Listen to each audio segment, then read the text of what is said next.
Welcome to A Setting of Silver. This podcast exists to make historic Christian writings accessible to 21st century listeners. While not as valuable as the Bible, we can still learn much from the faith and practice of those who followed in the footsteps of the apostles. It's my hope that wherever you find yourself, these words, carried through time, would encourage you to walk in faith with Jesus. Tertullian, the founder of Latin Christianity and a man of great intellect, was born in Carthage to a proconsular centurion sometime around AD 145. He was likely educated in Rome as an expert in law and joined the church around 185, becoming a presbyter in 190. His writings profoundly influenced Augustine and Cyprian who, in turn, provided inspiration to the reformers in Europe and in the Anglican Church. In his later years, Tertullian embraced Montanism, a movement, labeled a heresy by the Church, which claimed to have further revelation from the Holy Spirit, held to a strict moral code, and elevated female prophets. Tertullian perhaps embraced this because he was discontent with the orthodox church of his day and found the uncompromising morality of Montanism appealing. Despite this, he is recognized as the founder of Latin Christianity and an incredibly influential Christian thought leader and writer. Presented here is Book 2 of Tertullian's Ad Nationis. In this text, Tertullian provides an extensive review and critique of paganism. Taking seriously the claim that the Roman and Greek pantheons are truly divine beings, he employs his sharp mind and knowledge to demonstrate the logical fallacies, historical inaccuracies, and immorality associated with such a belief. With the perspective of history, it is clear that Tertullian was right. Faced with the power of belief in the God who created all things and who died to reconcile men to himself, the sacrificial, cult system of Tertullian's day became extinct. This ultimate triumph of God over the idols of Egypt, Babylon, Greece, and Rome is something that too often we take for granted today, living 2,000 years since Christ. And now, please enjoy Tertullian's Ad Nationis Book 2.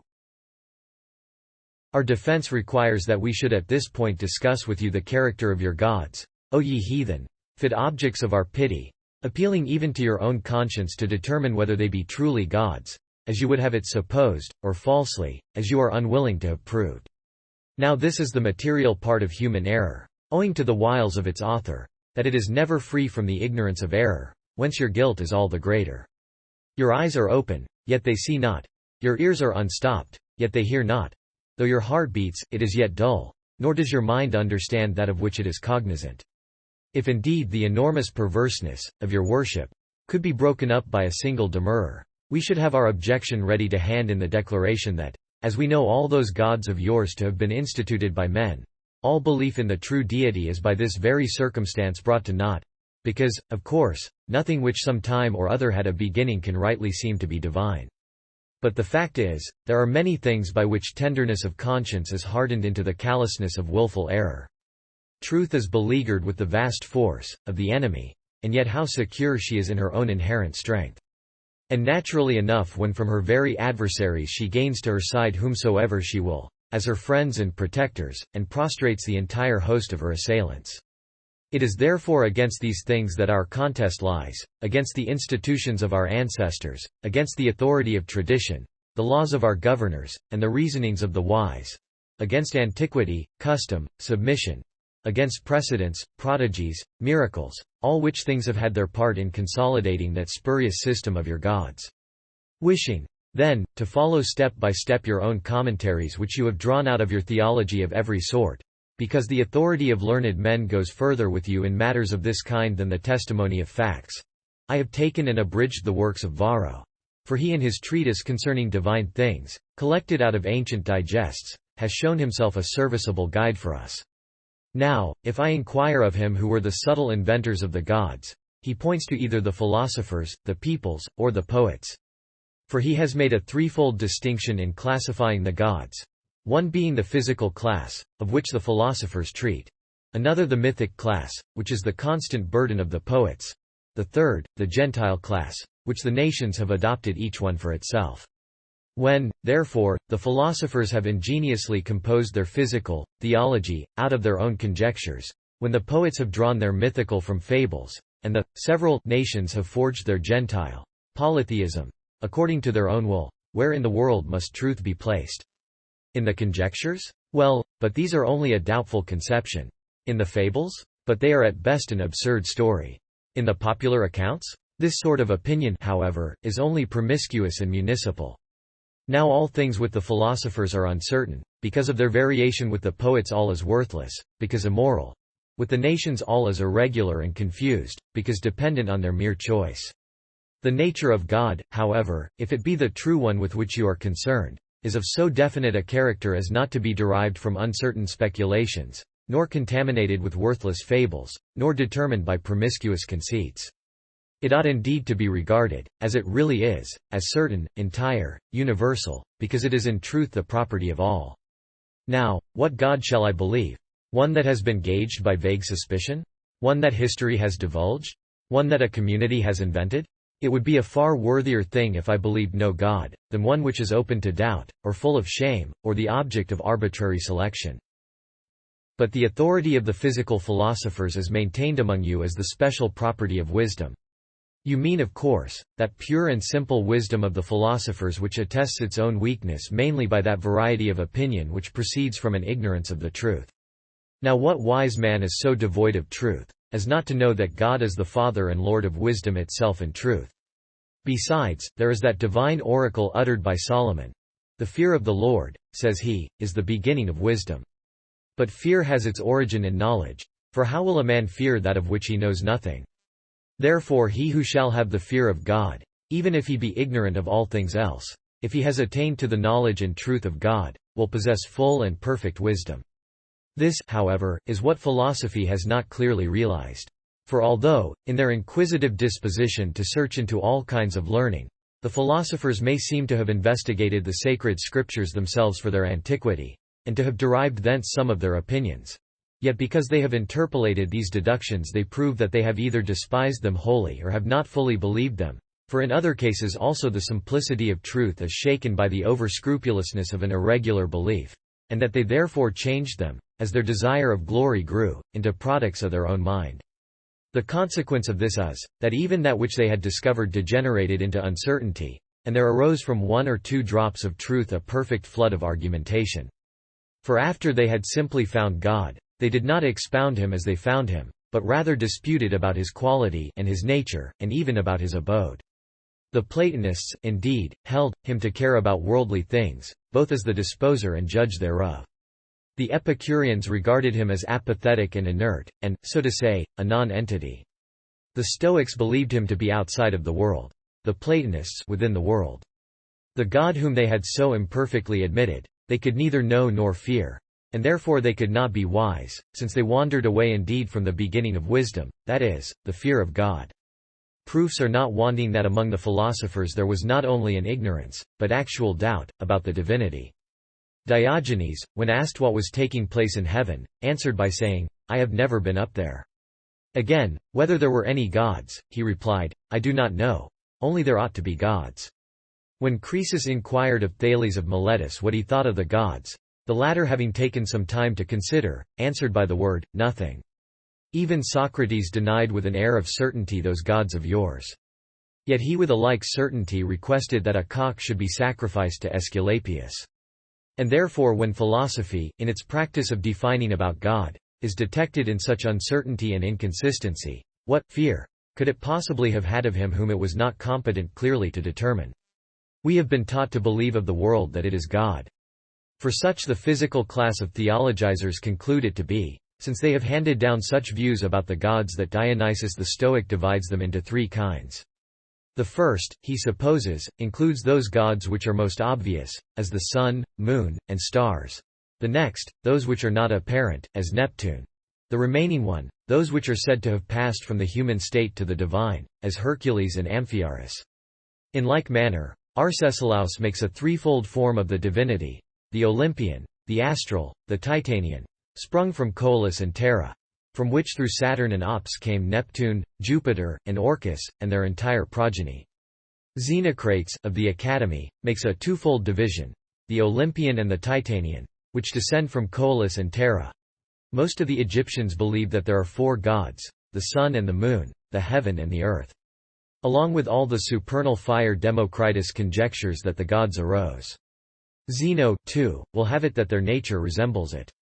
Whence Varro also makes fire to be the soul of the world, that in the world fire governs all things, just as the soul does in ourselves. But all this is most absurd. For he says, whilst it is in us, we have existence, but as soon as it has left us, we die. Therefore, when fire quits the world and lightning, the world comes to its end. From these developments of opinion, we see that your physical class of philosophers are driven to the necessity of contending that the elements are gods, since it alleges that other gods are sprung from them, for it is only from gods that gods could be born. Now, although we shall have to examine these other gods more fully in the proper place, in the mythic section of the poets, yet, inasmuch as we must meanwhile treat of them in their connection with the present class, we shall probably even from their present class, when once we turn to the gods themselves, succeed in showing that they can by no means appear to be gods who are said to be sprung from the elements, so that we have at once a presumption that the elements are not gods, since they which are born of the elements are not gods. In like manner, whilst we show that the elements are not gods, we shall, according to the law of natural relationship, get a presumptive argument that they cannot rightly be maintained to be gods whose parents, in this case the elements, are not gods. It is a settled point that a god is born of a god, and that what lacks divinity is born of what is not divine. Now, so far as the world of which your philosophers treat, for I apply this term to the universe in the most comprehensive sense, contains the elements, ministering to them as its component parts, for whatever its own condition may be, the same of course will be that of its elements and constituent portions. It must needs have been formed either by some being, according to the enlightened view of Plato, or else by none, according to the harsh opinion of Epicurus, and since it was formed, by having a beginning, it must also have an end. That, therefore, which at one time before its beginning had no existence, and will by and by after its end cease to have an existence, cannot of course, by any possibility, seem to be a god, wanting as it does that essential character of divinity, eternity, which is reckoned to be without beginning and without end. If, however, it is in no wise formed, and therefore ought to be accounted divine, since, as divine, it is subject neither to a beginning nor an end of itself, how is it that some assign generation to the elements, which they hold to be gods, when the Stoics deny that anything can be born of a god? Likewise, how is it that they wish those beings, whom they suppose to be born of the elements, to be regarded as gods, when they deny that a god can be born? Now, what must hold good of the universe will have to be predicated of the elements, I mean of heaven, and of earth, and of the stars, and of fire, which Varro has vainly proposed that you should believe to be gods, and the parents of gods, contrary to that generation and nativity which he had declared to be impossible in a god. Now this same Varro had shown that the earth and the stars were animated. But if this be the case, they must needs be also mortal, according to the condition of animated nature. For although the soul is evidently immortal, this attribute is limited to it alone. It is not extended to that with which it is associated, that is, the body. Nobody, however, will deny that the elements have body, since we both touch them and are touched by them, and we see certain bodies fall down from them. If, therefore, they are animated, laying aside the principle of a soul, as befits their condition as bodies, they are mortal, of course not immortal. And yet whence is it that the elements appear to Varro to be animated? Because, forsooth, the elements have motion. And then, in order to anticipate what may be objected on the other side, that many things else have motion, as wheels, as carriages, as several other machines, he volunteers the statement that he believes only such things to be animated as move of themselves, without any apparent mover or impeller from without, like the apparent mover of the wheel, or propeller of the carriage, or director of the machine. If, then, they are not animated, they have no motion of themselves. Now, when he thus alleges a power which is not apparent, he points to what it was his duty to seek after, even the creator and controller of the motion. For it does not at once follow that, because we do not see a thing, we believe that it does not exist. Rather, it is necessary the more profoundly to investigate what one does not see, in order the better to understand the character of that which is apparent. Besides, if, you admit, only the existence of those things which appear and are supposed to exist simply because they appear, how is it that you also admit them to be gods which do not appear? If, moreover, those things seem to have existence which have none, why may they not have existence also which do not seem to have it? such, for instance, as the mover of the heavenly beings. Granted, then, that things are animated because they move of themselves, and that they move of themselves when they are not moved by another. Still it does not follow that they must straightway be gods, because they are animated, nor even because they move of themselves. Else what is to prevent all animals whatever being accounted gods, moving as they do of themselves? This, to be sure, is allowed to the Egyptians, but their superstitious vanity has another basis. Some affirm that the gods, i.e. theoi, were so called because the verbs tein and seisthai signify to run and to be moved. This term, then, is not indicative of any majesty, for it is derived from running and motion, not from any dominion of Godhead. But inasmuch as the supreme God whom we worship is also designated Theos, without however the appearance of any course or motion in him, because he is not visible to anyone, it is clear that that word must have had some other derivation, and that the property of divinity, innate in himself, must have been discovered. Dismissing, then, that ingenious interpretation, it is more likely that the gods were not called theoi from running and motion, but that the term was borrowed from the designation of the true God, so that you gave the name theoi to the gods, whom you had in like manner forged for yourselves. Now, that this is the case, a plain proof is afforded in the fact that you actually give the common appellation theoi to all those gods of yours, in whom there is no attribute of course or motion indicated. When, therefore, you call them both theoi and immovable with equal readiness, there is a deviation as well from the meaning of the word as from the idea of Godhead, which is set aside if measured by the notion of course and motion. But if that sacred name be peculiarly significant of deity, and be simply true and not of a forced interpretation in the case of the true God, but transferred in a borrowed sense to those other objects which you choose to call gods, then you ought to show to us that there is also a community of character between them, so that their common designation may rightly depend on their union of essence. But the true God, on the sole ground that he is not an object of sense, is incapable of being compared with those false deities which are cognizable to sight and sense. To sense indeed is sufficient, for this amounts to a clear statement of the difference between an obscure proof and a manifest one. Now, since the elements are obvious to all, and, since God, on the contrary, is visible to none, how will it be in your power from that part which you have not seen to pass to a decision on the objects which you see? Since, therefore, you have not to combine them in your perception or your reason, why do you combine them in name with the purpose of combining them also in power? For see how even Zeno separates the matter of the world from God. He says that the latter has percolated through the former, like honey through the comb. God, therefore, and matter are two words, and two things. Proportioned to the difference of the words is the diversity of the things. The condition also of matter follows its designation. Now if matter is not God, because its very appellation teaches us so, how can those things which are inherent in matter, that is, the elements, be regarded as gods, since the component members cannot possibly be heterogeneous from the body? But what concern have I with physiological conceits? It were better for one's mind to ascend above the state of the world, not to stoop down to uncertain speculations. Plato's form for the world was round.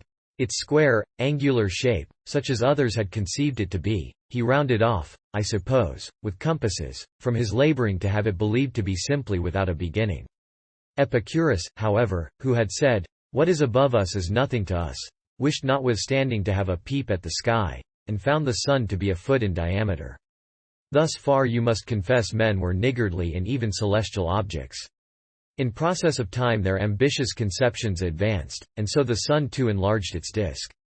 Accordingly, the Peripatetics marked it out as a larger world. Now, pray tell me, what wisdom is there in this hankering after conjectural speculations? What proof is afforded to us, notwithstanding the strong confidence of its assertions, by the useless affectation of a scrupulous curiosity, which is tricked out with an artful show of language? It therefore served Thales of Miletus quite right, when, star-gazing as he walked with all the eyes he had the mortification of falling into a well, and was unmercifully twitted by an Egyptian, who said to him, "Is it because you found nothing on earth to look at, that you think you ought to confine your gaze to the sky?" His fall, therefore, is a figurative picture of the philosophers, of those, I mean, who persist in applying their studies to a vain purpose, since they indulge a stupid curiosity on natural objects, which they ought rather intelligently to direct to their Creator and Governor. Why, then, do we not resort to that far more reasonable opinion, which has clear proof of being derived from men's common sense and unsophisticated deduction? Even Varro bears it in mind, when he says that the elements are supposed to be divine, because nothing whatever is capable, without their concurrence, of being produced, nourished, or applied to the sustenance of man's life and of the earth, since not even our bodies and souls could have sufficed in themselves without the modification of the elements. By this it is that the world is made generally habitable, a result which is harmoniously secured by the distribution into zones, except where human residence has been rendered impracticable by intensity of cold or heat. On this account, men have accounted as gods, the sun, because it imparts from itself the light of day, ripens the fruit with its warmth, and measures the year with its stated periods. The moon, which is at once the solace of the night and the controller of the months by its governance. The stars also, certain indications as they are of those seasons which are to be observed in the tillage of our fields. Lastly, the very heaven also under which, and the earth over which, as well as the intermediate space within which, all things conspire together for the good of man. Nor is it from their beneficent influences only that a faith in their divinity has been deemed compatible with the elements, but from their opposite qualities also, such as usually happen from what one might call their wrath and anger, as thunder, and hail, and drought, and pestilential winds, floods also, and openings of the ground, and earthquakes. These are all fairly enough accounted gods, whether their nature becomes the object of reverence as being favorable, or of fear because terrible, the sovereign dispenser, in fact, both of help and of hurt. But in the practical conduct of social life, this is the way in which men act and feel.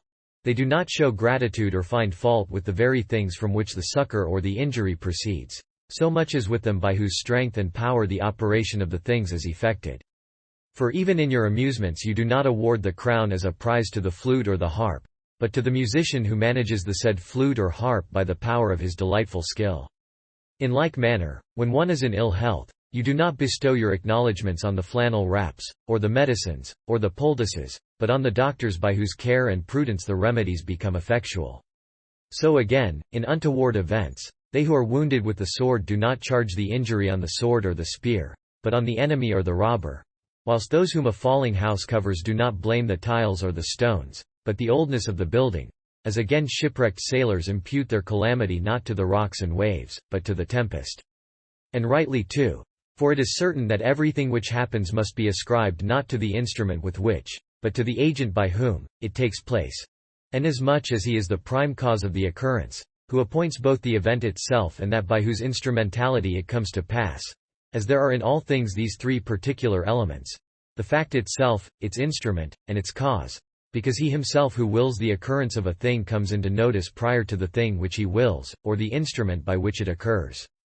On all other occasions therefore, your conduct is right enough, because you consider the author, but in physical phenomena your rule is opposed to that natural principle which prompts you to a wise judgment in all other cases, removing out of sight as you do the supreme position of the author, and considering rather the things that happen, than him by whom they happen.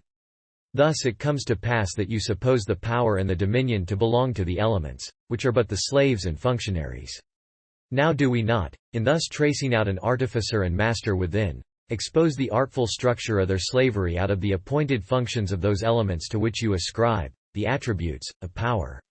But gods are not slaves, therefore whatever things are servile in character are not gods. Otherwise they should prove to us that, according to the ordinary course of things, liberty is promoted by irregular license, despotism by liberty, and that by despotism divine power is meant. For if all the heavenly bodies overhead forget not to fulfill their courses in certain orbits, in regular seasons, at proper distances, and at equal intervals, appointed in the way of a law for the revolutions of time, and for directing the guidance thereof, can it fail to result from the very observance of their conditions and the fidelity of their operations, that you will be convinced both by the recurrence of their orbital courses and the accuracy of their mutations, when you bear in mind how ceaseless is their recurrence, that a governing power presides over them, to which the entire management of the world is obedient, reaching even to the utility and injury of the human race? For you cannot pretend that these phenomena act and care for themselves alone, without contributing anything to the advantage of mankind, when you maintain that the elements are divine for no other reason than that you experience from them either benefit or injury to yourself, for if they benefit themselves only, you are under no obligation to them. Come now. Do you allow that the divine being not only has nothing servile in his course, but exists in unimpaired integrity, and ought not to be diminished, or suspended, or destroyed? Well, then, all his blessedness would disappear, if he were ever subject to change. Look, however, at the stellar bodies. They both undergo change, and give clear evidence of the fact. The moon tells us how great has been its loss, as it recovers its full form. Its greater losses you are already accustomed to measure in a mirror of water, so that I need not any longer believe in any wise what Magians have asserted. The sun, too, is frequently put to the trial of an eclipse. Explain as best you may the modes of these celestial casualties, it is impossible for God either to become less or to cease to exist. Vain, therefore, are those supports of human learning, which, by their artful method of weaving conjectures, belie both wisdom and truth. Besides, it so happens, indeed, according to your natural way of thinking, that he who has spoken the best is supposed to have spoken most truly, instead of him who has spoken the truth being held to have spoken the best. Now the man who shall carefully look into things, will surely allow it to be a greater probability that those elements which we have been discussing are under some rule and direction, than that they have a motion of their own, and that being under government they cannot be gods. If, however, one is in error in this matter, it is better to err simply than speculatively, like your physical philosophers. But, at the same time, if you consider the character of the mythic school, and compare it with the physical, the error which we have already seen frail men making in the latter is really the more respectable one, since it ascribes a divine nature to those things which it supposes to be superhuman in their sensibility, whether in respect of their position, their power, their magnitude, or their divinity. For that which you suppose to be higher than man, you believe to be very near to God. But to pass to the mythic class of gods, which we attributed to the poets, I hardly know whether I must only seek to put them on a par with our own human mediocrity, or whether they must be affirmed to be gods, with proofs of divinity, like the African Mopsus and the Boeotian Amphiaraus. I must now indeed but slightly touch on this class, of which a fuller view will be taken in the proper place. Meanwhile, that these were only human beings, is clear from the fact that you do not consistently call them gods, but heroes. Why then discuss the point? Although divine honors had to be ascribed to dead men, it was not to them as such, of course. Look at your own practice, when with similar excess of presumption you sully heaven with the sepulchres of your kings. Is it not such as are illustrious for justice, virtue, piety, and every excellence of this sort, that you honor with the blessedness of deification, contended even to incur contempt if you forswear yourselves for such characters? And, on the other hand, do you not deprive the impious and disgraceful of even the old prizes of human glory, tear up their decrees and titles, pull down their statues, and deface their images on the current coin? Will he, however, who beholds all things, who approves, nay, rewards the good, prostitute before all men the attribute of his own inexhaustible grace and mercy? And shall men be allowed an especial amount of care and righteousness, that they may be wise in selecting and multiplying their deities? Shall attendants on kings and princes be more pure than those who wait on the supreme God? You turn your back in horror, indeed, on outcasts and exiles, on the poor and weak, on the obscurely born and the low-lived. But yet you honor, even by legal sanctions, unchaste men, adulterers, robbers, and parricides. Must we regard it as a subject of ridicule or indignation, that such characters are believed to be gods who are not fit to be men? Then, again, in this mythic class of yours which the poets celebrate, how uncertain is your conduct as to purity of conscience and the maintenance thereof. For whenever we hold up to execration the wretched, disgraceful and atrocious examples of your gods, you defend them as mere fables, on the pretense of poetic license. Whenever we volunteer a silent contempt of this said poetic license, then you are not only troubled with no horror of it, but you go so far as to show it respect, and to hold it as one of the indispensable, fine, arts. Nay, you carry out the studies of your higher classes by its means, as the very foundation of your literature. Plato was of opinion that poets ought to be banished, as calumniators of the gods. He would even have Homer himself expelled from his Republic, although, as you are aware, he was the crowned head of them all. But while you admit and retain them thus, why should you not believe them when they disclose such things respecting your gods? And if you do believe your poets, how is it that you worship such gods, as they describe? If you worship them simply because you do not believe the poets, why do you bestow praise on such lying authors, without any fear of giving offense to those whose calumniators you honor? A regard for truth is not, of course, to be expected of poets. But when you say that they only make men into gods after their death, do you not admit that before death the said gods were merely human? Now what is there strange in the fact, that they who were once men are subject to the dishonor of human casualties, or crimes, or fables. Do you not, in fact, put faith in your poets, when it is in accordance with their rhapsodies that you have arranged in some instances your very rituals? How is it that the priestess of Ceres is ravished, if it is not because Ceres suffered a similar outrage? Why are the children of others sacrificed to Saturn, if it is not because he spared not his own? Why is a male mutilated in honor of the Aegean goddess Cybele, unless it be that the unhappy youth who was too disdainful of her advances was castrated, owing to her vexation at his daring to cross her love? Why was not Hercules a dainty dish to the good ladies of Lanuvium, if it was not for the primeval offense which women gave to him? The poets, no doubt, are liars. Yet it is not because of their telling us that your gods did such things when they were human beings, nor because they predicated divine scandals of a divine state, since it seemed to you more credible that gods should exist, though not of such a character, than that there should be such characters, although not gods. There remains the Gentile class of gods amongst the several nations. These were adopted out of mere caprice, not from the knowledge of the truth, and our information about them comes from the private notions of different races. God, I imagine, is everywhere known, everywhere present, powerful everywhere, an object whom all ought to worship, all ought to serve.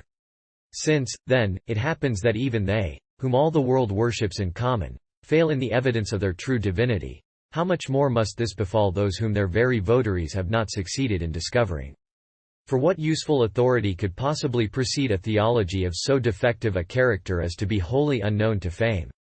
How many have either seen or heard of the Syrian Atargatis, the African Coelestis, the Moorish Varsitina, the Arabian Abodas and Dusaris, or the Norican Belinus, or those whom Varro mentions, Deluantinus of Casinum, Visidianus of Narnia, Numiternus of Atina, or Ancaria of Asculum? And who have any clear notions of Nortia of Volgini? There is no difference in the worth of even their names, apart from the human surnames which distinguish them. I laugh often enough at the little coteries of gods in each municipality, which have their honors confined within their own city walls. To what lengths this license of adopting gods has been pushed, the superstitious practices of the Egyptians show us. For they worship even their native animals, such as cats, crocodiles, and their snake. It is therefore a small matter that they have also deified a man, him, I mean, whom not Egypt only, or Greece, but the whole world worships, and the Africans swear by, about whose state also all that helps our conjectures and imparts to our knowledge the semblance of truth as stated in our own, sacred, literature. For that Serapis of yours was originally one of our own saints called Joseph. The youngest of his brethren, but superior to them in intellect, he was from envy sold into Egypt, and became a slave in the family of Pharaoh king of the country. Importuned by the unchaste queen, when he refused to comply with her desire, she turned upon him and reported him to the king, by whom he is put into prison.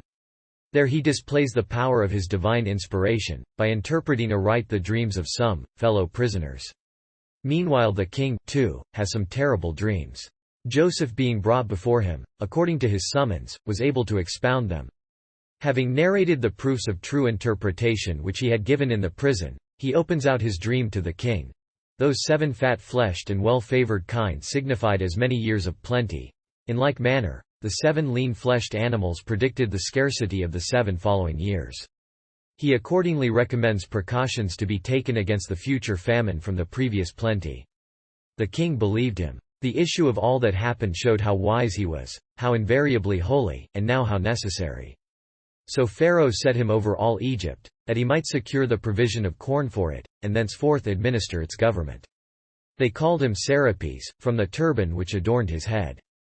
The peck-like shape of this turban marks the memory of his corn provisioning, whilst evidence is given that the care of the supplies was all on his head, by the very ears of corn which embellish the border of the headdress. For the same reason, also, they made the sacred figure of a dog, which they regard as a sentry, in Hades, and put it under his right hand, because the care of the Egyptians was concentrated under his hand. And they put at his side Faria, whose name shows her to have been the king's daughter. For in addition to all the rest of his kind gifts and rewards, Pharaoh had given him his own daughter in marriage. Since, however, they had begun to worship both wild animals and human beings, they combined both figures under one form Anubis, in which there may rather be seen clear proofs of its own character and condition enshrined by a nation at war with itself, refractory to its kings, despised among foreigners, with even the appetite of a slave and the filthy nature of a dog. Such are the more obvious or more remarkable points which we had to mention in connection with Varro's threefold distribution of the gods, in order that a sufficient answer might seem to be given touching the physical, the poetic, and the Gentile classes. Since, however, it is no longer to the philosophers, nor the poets, nor the nations that we owe the substitution of all heathen worship for the true religion, although they transmitted the superstition, but to the dominant Romans, who received the tradition and gave it wide authority, another phase of the widespread error of man must now be encountered by us. Nay, another forest must be felled by our axe, which has obscured the childhood of the degenerate worship with germs of superstitions gathered from all quarters. Well, but even the gods of the Romans have received from the same Varro a threefold classification into the certain, the uncertain, and the select. What absurdity! What need had they of uncertain gods, when they possessed certain ones? Unless, forsooth, they wished to commit themselves to such folly as the Athenians did. For at Athens there was an altar with this inscription, "To the unknown gods." Does, then, a man worship that which he knows nothing of? Then, again, as they had certain gods, they ought to have been contented with them, without requiring select ones. In this want they are even found to be irreligious. For if gods are selected as onions are, then such as are not chosen are declared to be worthless. Now we on our part allow that the Romans had two sets of gods, common and proper, in other words, those which they had in common with other nations, and those which they themselves devised. And were not these called the public and the foreign gods? Their altars tell us so. There is a specimen of the foreign gods at the fane of Carna, of the public gods in the Palatium. Now, since their common gods are comprehended in both the physical and the mythic classes, we have already said enough concerning them. I should like to speak of their particular kinds of deity. We ought then to admire the Romans for that third set of the gods of their enemies, because no other nation ever discovered for itself so large a mass of superstition. Their other deities we arrange in two classes: those which have become gods from human beings, and those which have had their origin in some other way. Now, since there is advanced the same colorable pretext for the deification of the dead, that their lives were meritorious, we are compelled to urge the same reply against them, that no one of them was worth so much pains.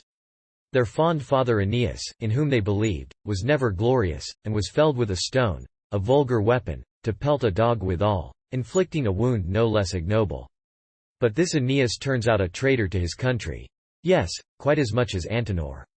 And if they will not believe this to be true of him, he at any rate deserted his companions when his country was in flames, and must be held inferior to that woman of Carthage, who, when her husband Hasdrubal supplicated the enemy with the mild pusillanimity of our Aeneas, refused to accompany him, but hurrying her children along with her, disdained to take her beautiful self and father's noble heart into exile, but plunged into the flames of the burning Carthage, as if rushing into the embraces of her dear but ruined country.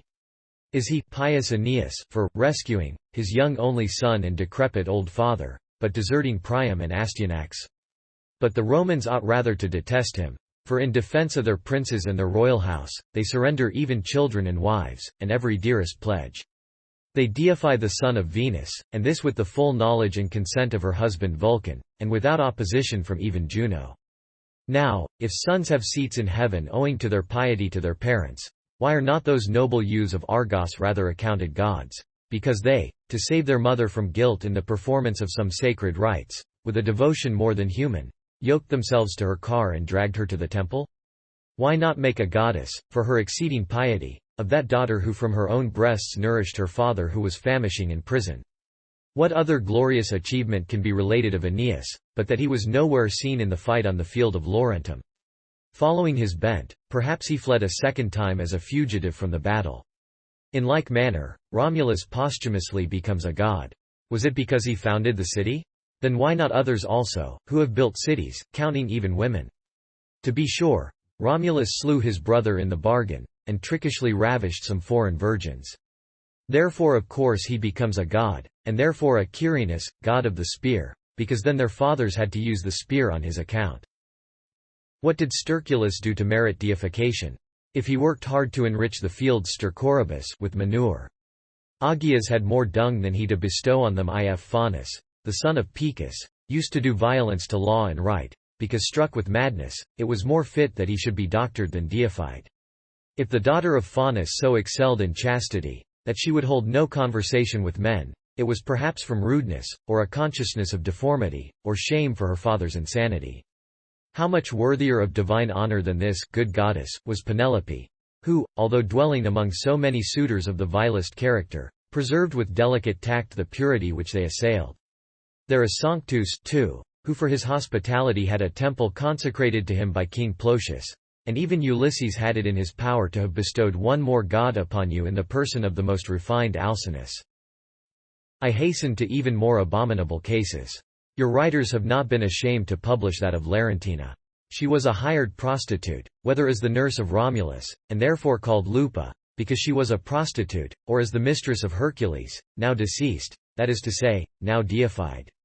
They relate that his temple warder happened to be playing at dice in the temple alone, and in order to represent a partner for himself in the game, in the absence of an actual one, he began to play with one hand for Hercules and the other for himself. The condition was, that if he won the stakes from Hercules, he should with them procure a supper and a prostitute.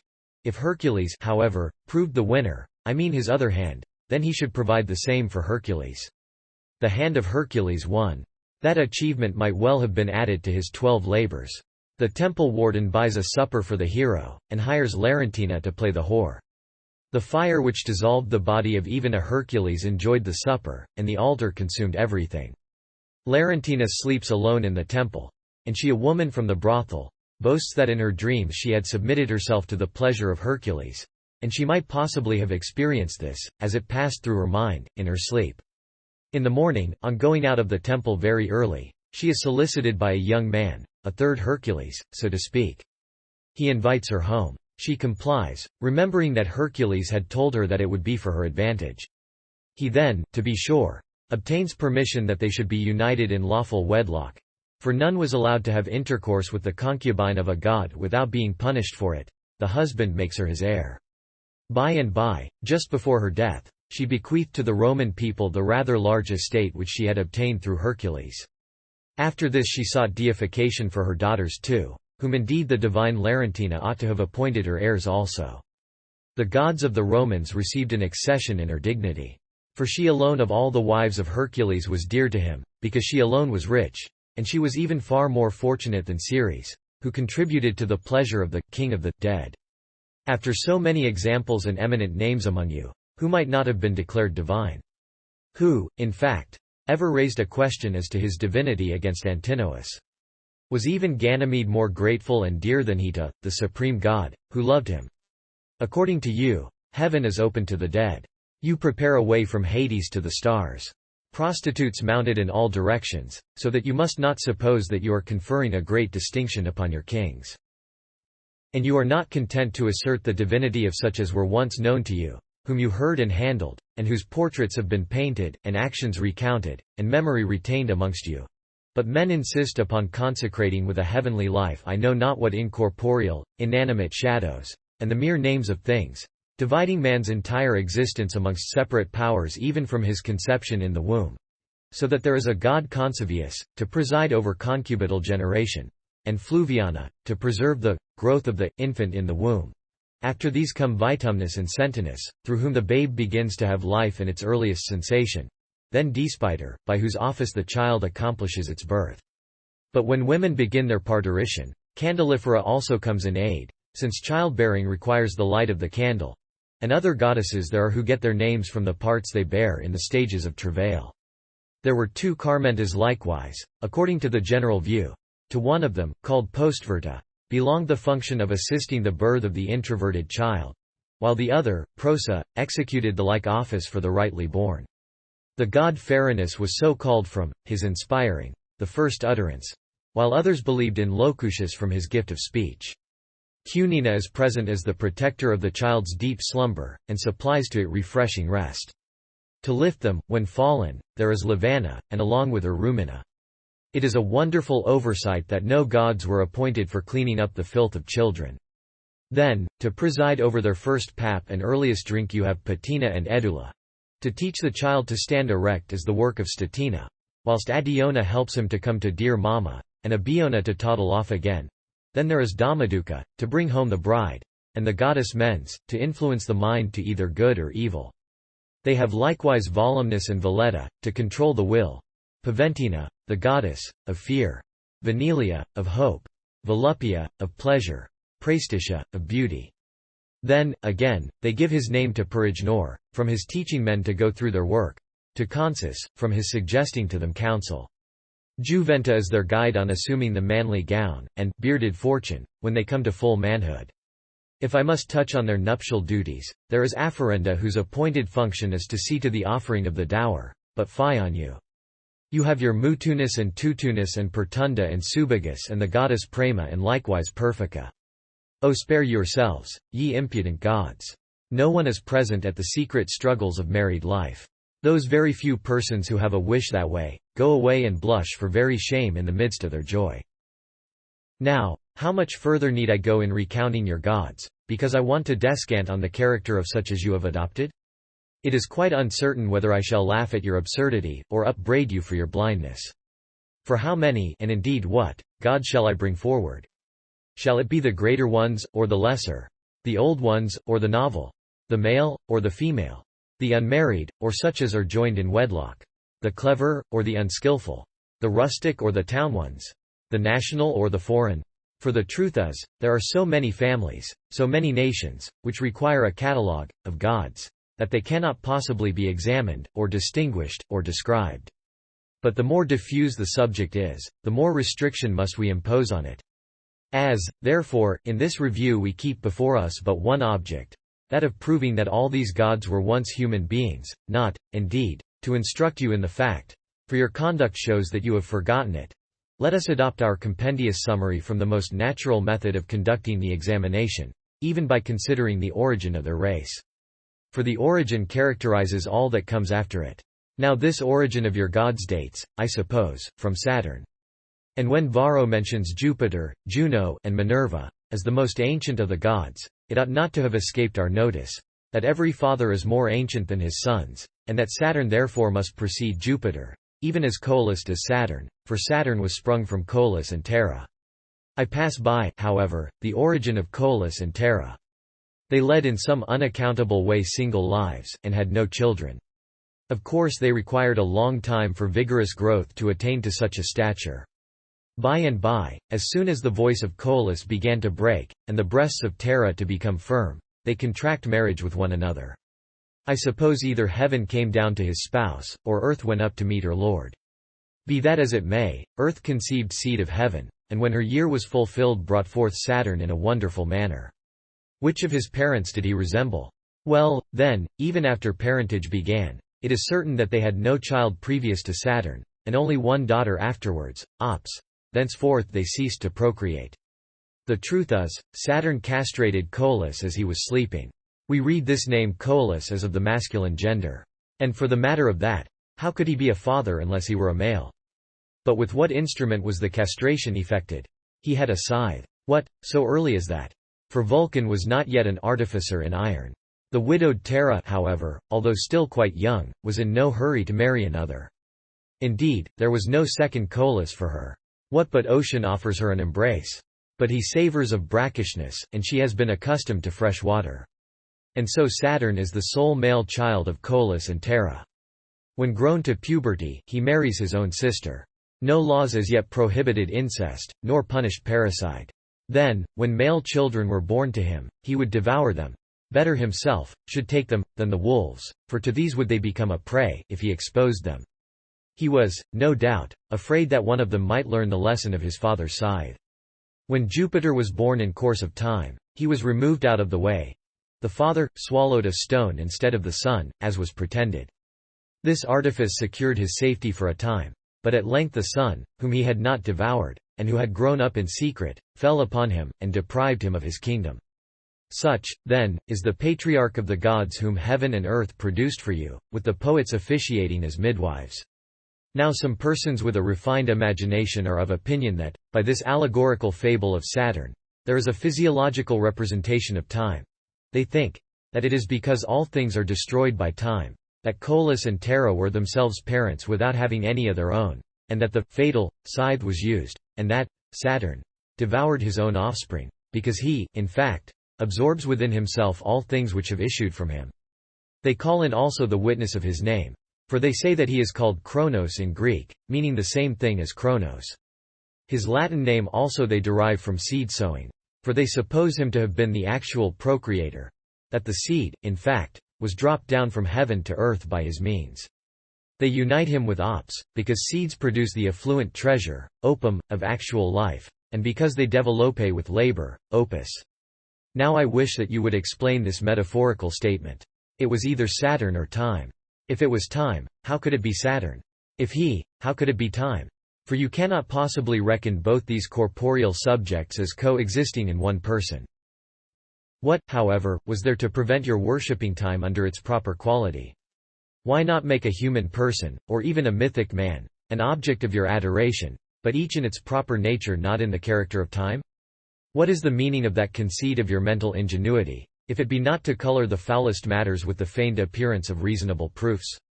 Neither, on the one hand, do you mean Saturn to be time, because you say he is a human being, nor, on the other hand, whilst portraying him as time, do you on that account mean that he was ever human. No doubt, in the accounts of remote antiquity your god Saturn is plainly described as living on earth in human guise. Anything whatever may obviously be pictured as incorporeal which never had an existence. There is simply no room for such fiction, where there is reality. Since, therefore, there is clear evidence that Saturn once existed, it is in vain that you change his character. He whom you will not deny to have once been man, is not at your disposal to be treated anyhow, nor can it be maintained that he is either divine or time. In every page of your literature the origin of Saturn is conspicuous. We read of him in Cassius Severus and in the Corneliuses, Nepos and Tacitus, and, amongst the Greeks also, in Diodorus, and all other compilers of ancient annals. No more faithful records of him are to be traced than in Italy itself. For, after traversing many countries, and enjoying the hospitality of Athens, he settled in Italy, or, as it was called, Oenothria, having met with a kind welcome from Janus, or Janes, as the Salii call him. The hill on which he settled had the name Saturnius, whilst the city which he founded still bears the name Saturnia. In short, the whole of Italy once had the same designation. Such is the testimony derived from that country which is now the mistress of the world.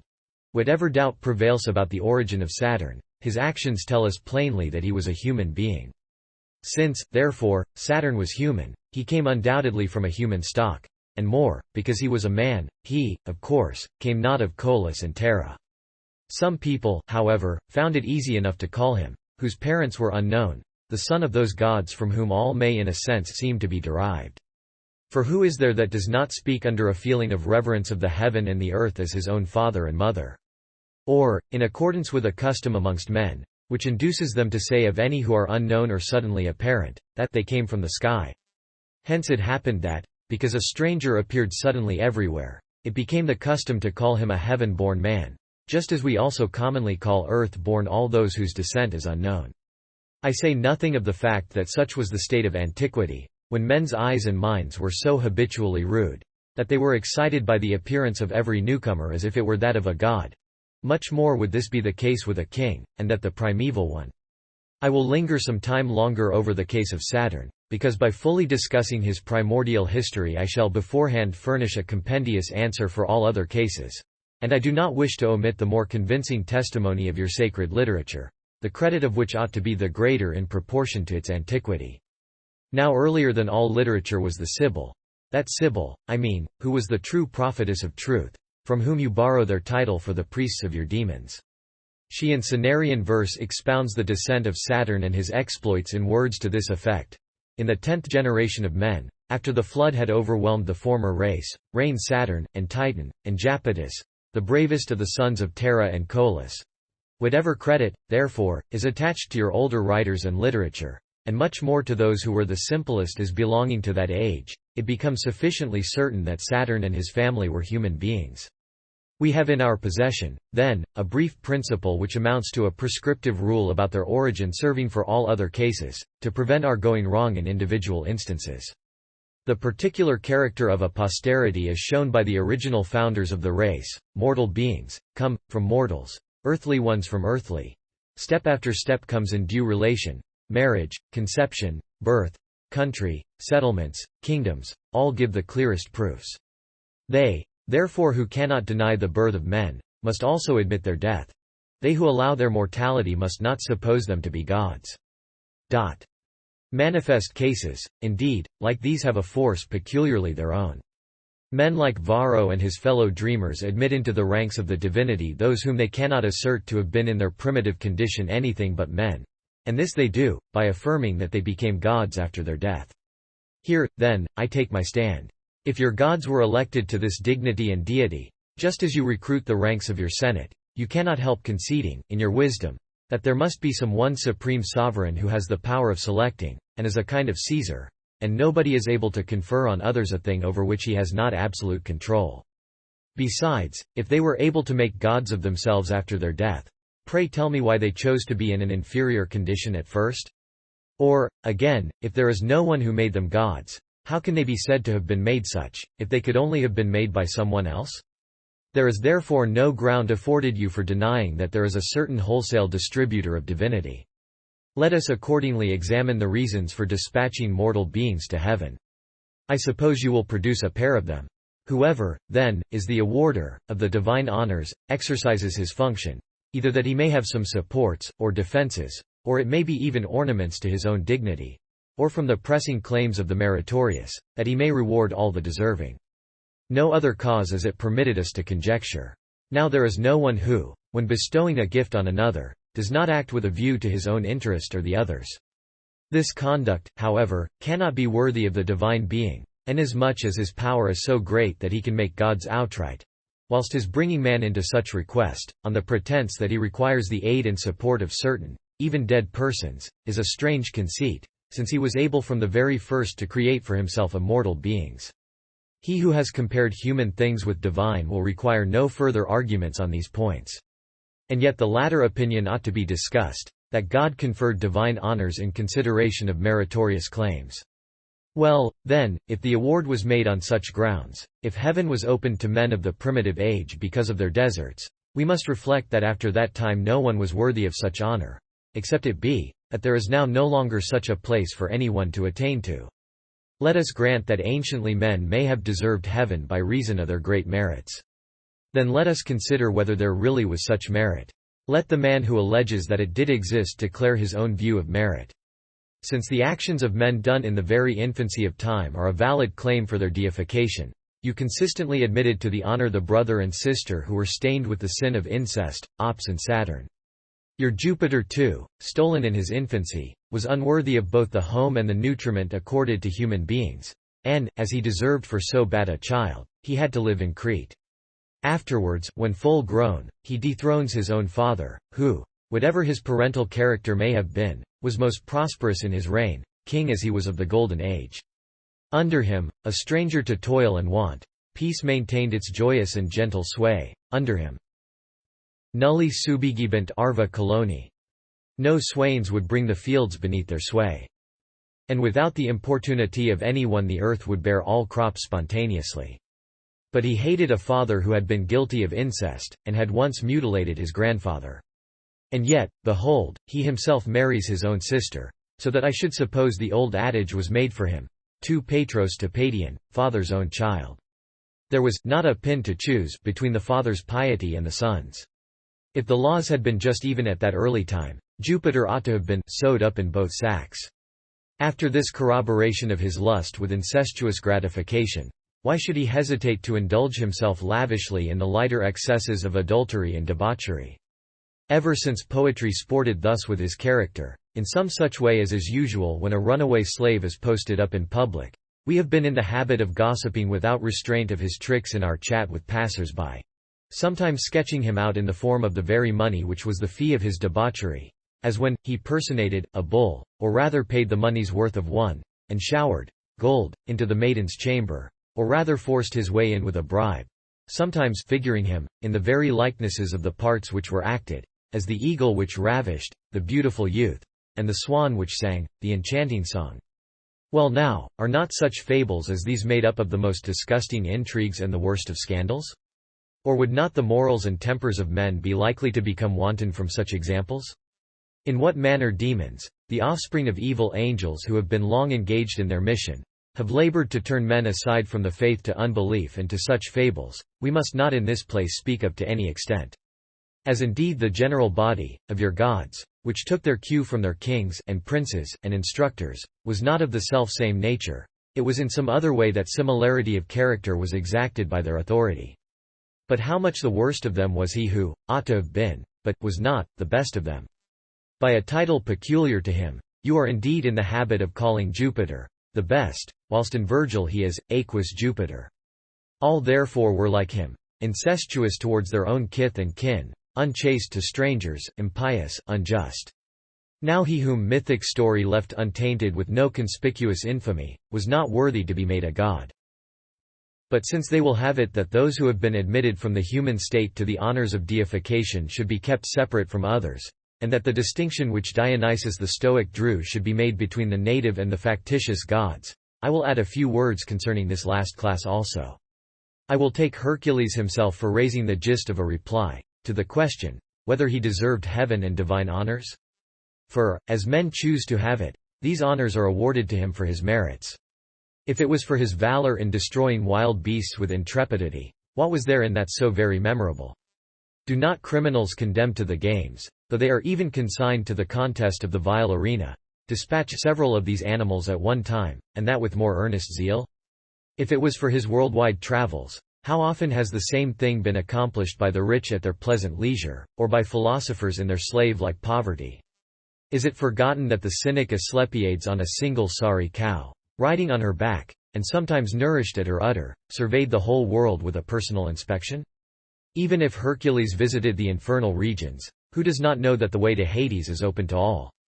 If you have deified him on account of his much carnage and many battles, a much greater number of victories was gained by the illustrious Pompey, the conqueror of the pirates who had not spared Ostia itself in their ravages.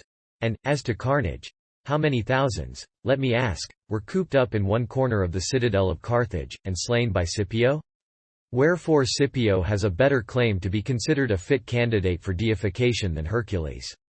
You must be still more careful to add to the claims of Hercules his debaucheries with concubines and wives, and the swaths of Omphale, and his base desertion of the Argonauts because he had lost his beautiful boy. To this mark of baseness add for his glorification likewise his attacks of madness, adore the arrows which slew his sons and wife. This was the man who, after deeming himself worthy of a funeral pile in the anguish of his remorse for his parricides, deserved rather to die the unhonoured death which awaited him, arrayed in the poisoned robe which his wife sent him on account of his lascivious attachment to another. You, however, raised him from the pyre to the sky, with the same facility with which you have distinguished in like manner another hero also, who was destroyed by the violence of a fire from the gods. He, having devised some few experiments, was said to have restored the dead to life by his cures. He was the son of Apollo, half human, although the grandson of Jupiter, and great-grandson of Saturn, or rather of spurious origin, because his parentage was uncertain, as Socrates of Argon has related. He was exposed also, and found in a worse tutelage than even Jove's, suckled even at the dugs of a dog. Nobody can deny that he deserved the end which befell him when he perished by a stroke of lightning. In this transaction, however, your most excellent Jupiter is once more found in the wrong, impious to his grandson, envious of his artistic skill. Pindar, indeed, has not concealed his true desert. According to him, he was punished for his avarice and love of gain, influenced by which he would bring the living to their death, rather than the dead to life, by the perverted use of his medical art which he put up for sale. It is said that his mother was killed by the same stroke, and it was only right that she, who had bestowed so dangerous a beast on the world, should escape to heaven by the same ladder. And yet the Athenians will not be at a loss how to sacrifice to gods of such a fashion, for they pay divine honours to Aesculapius and his mother amongst their dead worthies. As if, too, they had not ready to hand their own Theseus to worship, so highly deserving a god's distinction. Well, why not? Did he not on a foreign shore abandon the preserver of his life, with the same indifference, nay heartlessness, with which he became the cause of his father's death? It would be tedious to take a survey of all those, too, whom you have buried amongst the constellations and audaciously minister to as gods. I suppose your Castors and Perseus and Aragona have just the same claims for the honours of the sky as Jupiter's own big boy had. But why should we wonder? You have transferred to heaven even dogs and scorpions and crabs. I postpone all remarks concerning those whom you worship in your oracles. That this worship exists, is attested by him who pronounces the oracle. Why? You will have your gods to be spectators even of sadness, as is Vidius, who makes a widow of the soul, by parting it from the body, and whom you have condemned, by not permitting him to be enclosed within your city walls. There is Cæcilius also, to deprive the eyes of their perception, and Urbana, to bereave seed of its vital power. Moreover, there is the goddess of death herself. To pass hastily by all others, you account as gods the sites of places or of the city. Such are Father Janus, there being, moreover, the archer goddess Janna, and Septimontius of the Seven Hills. Men sacrifice to the same genii, whilst they have altars or temples in the same places, but to others besides, when they dwell in a strange place, or live in rented houses. I say nothing about Ascensus, who gets his name for his climbing propensity, and Clivicola, from her sloping haunts. I pass silently by the deities called Forculus from doors, and Cardia from hinges, and Lamentinus the god of thresholds, and whatever others are worshipped by your neighbors as tutelar deities of their street doors. There is nothing strange in this, since men have their respective gods in their brothels, their kitchens, and even in their prison. Heaven, therefore, is crowded with innumerable gods of its own, both these and others belonging to the Romans, which have distributed amongst them the functions of one's whole life, in such a way that there is no want of the other gods. Although, it is true, the gods which we have enumerated are reckoned as Roman peculiarly, and as not easily recognized abroad. Yet how do all those functions and circumstances, over which men have willed their gods to preside, come about, in every part of the human race, and in every nation, where their guarantees are not only without an official recognition, but even any recognition at all? Well, but certain men have discovered fruits and sundry necessaries of life, and hence are worthy of deification. Now let me ask, when you call these persons discoverers, do you not confess that what they discovered was already in existence?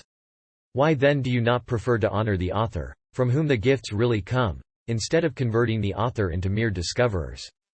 Previously he who made the discover, the inventor himself no doubt expressed his gratitude to the author. No doubt, too, he felt that he was God, to whom really belonged the religious service, as the creator of the gift, by whom also both he who discovered and that which was discovered were alike created.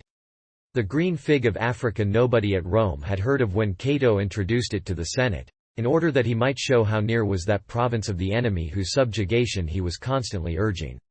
The cherry was first made common in Italy by C.N. Pompey, who imported it from Pontus. I might possibly have thought the earliest introducers of apples amongst the Romans deserving of the public honor of deification. This, however, would be as foolish a ground for making gods as even the invention of the useful arts.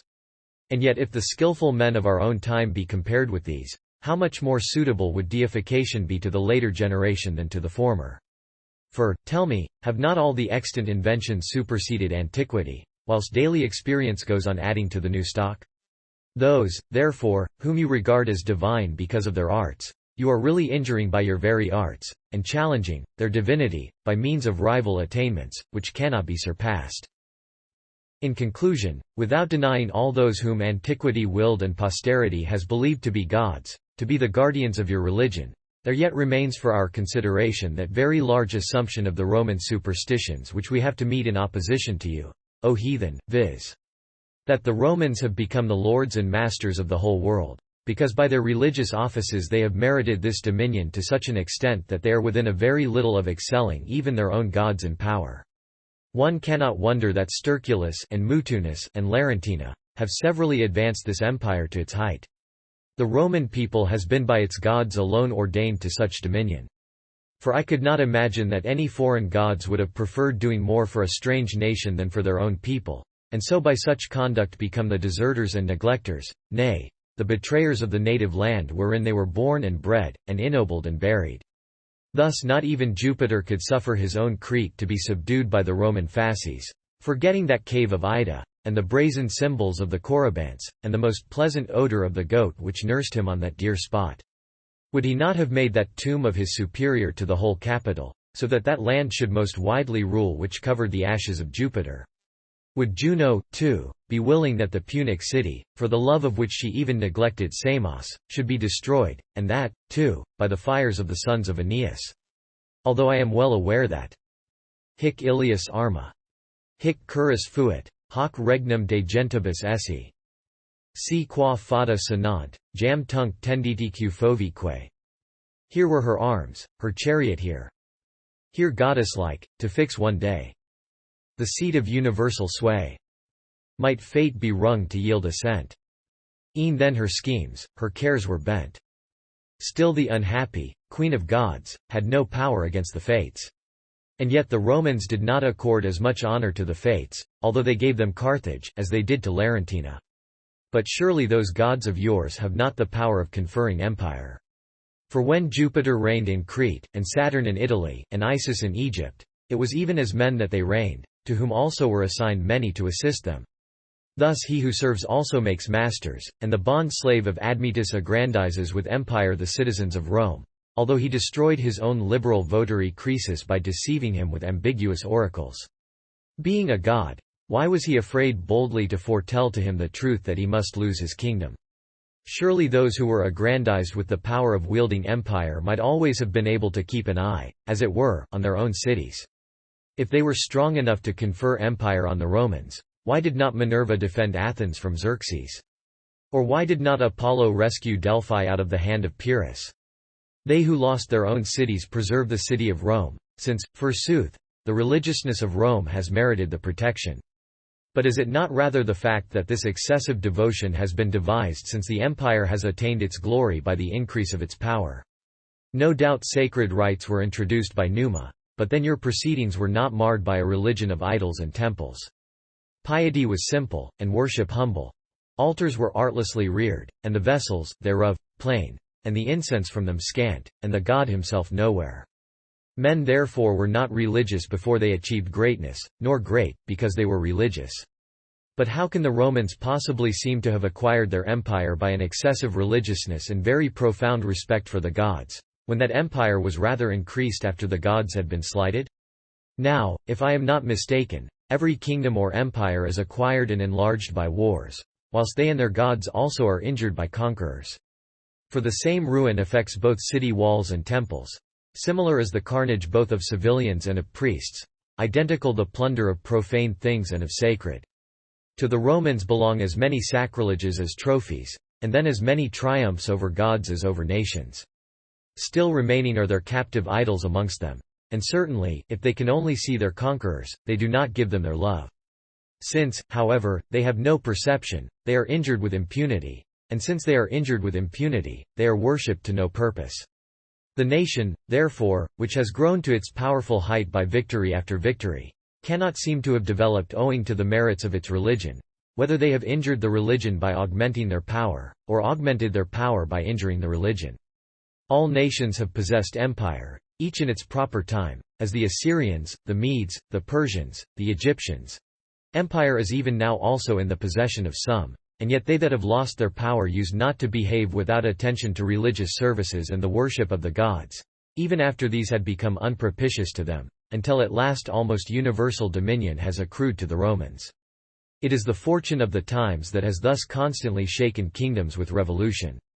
Inquire who has ordained these changes in the times. It is the same, great being, who dispenses kingdoms, and has now put the supremacy of them into the hands of the Romans. Very much as if the tribute of many nations were after its exaction amassed in one vast coffer. What he has determined concerning it, they know who are the nearest to him. Thanks for listening to this episode of A Setting of Silver. The audio you've been listening to was produced by Bill Connick using Google's text-to-speech service. The text was taken from an 1885 collection of early church writings available at ccel.org. Finally, I want to thank the volunteers at CCEL who organized and formatted the data into a computer-friendly format. Without their work, this would have been practically impossible to create.